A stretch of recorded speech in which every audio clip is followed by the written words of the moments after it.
Indian ई market place Flipkart और Amazon अब आपको प्रोडक्ट के ऊपर कंट्री ऑफ ओरिजिन भी दिखाएंगे। यानी कि अगर कोई प्रोडक्ट है वो किसी पर्टिकुलर कंट्री का है, जैसे फॉर एग्जांपल चाइना का है, तो उसके ऊपर मेड इन चाइना का टैग लगा होगा। उसी तरीके से अगर वो प्रोडक्ट मेड इन इंडिया है तो मेड इन इंडिया का टैग लगेगा, और अगर किसी दूसरी कंट्री से है तो दूसरी कंट्री का टैग लगेगा। इसके साथ साथ मैं सिर्फ फ्लिपकार्ट और अमेज़ॉन पर ही नहीं बल्कि पेटीएम और जियो के भी प्लेटफॉर्म्स पर मेड इन चाइना और दूसरी कंट्रीज़ का टैग देखने को मिलेगा। ये फैसला मिनिस्ट्री ऑफ कॉमर्स के द्वारा लिया गया है, जिसके अंदर आता है promotion of industry and internal trade.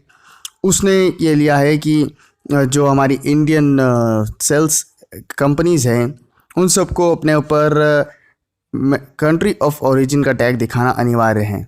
Government की अपनी वेबसाइट जो है जेम, उस पर भी अब कंट्री ऑफ ओरिजिन का टैग आएगा और काफ़ी जल्दी आप ये सभी वेबसाइट्स में होता हुआ देख पाएंगे।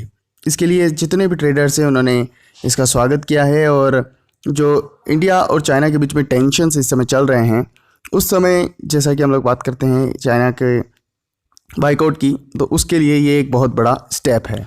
मेड इन चाइना का टैग सबसे पहले जो उनके सेलर्स हैं वेबसाइट्स के, उनको पहले ही वेरीफाई करके देना पड़ेगा, जिससे कि पहले ही प्रूफ हो जाए कि वो किस कंट्री का प्रोडक्ट है। और इस तरह से जो चाइनीज़ प्रोडक्ट्स है या फिर किसी भी दूसरे देश के प्रोडक्ट्स है, उसके कंपैरिजन में इंडियन प्रोडक्ट्स की सेल जो है वो बढ़ेगी।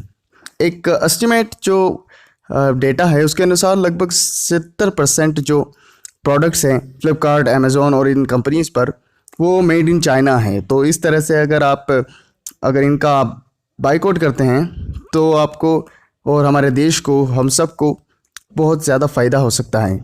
इस तरह से हम अपने आत्मनिर्भरता को बढ़ा सकते हैं। ये फीचर कुछ ही दिनों में आपके मोबाइल फ्लिपकार्ट और अमेज़ॉन की वेबसाइट्स पर दिखने लगेगा।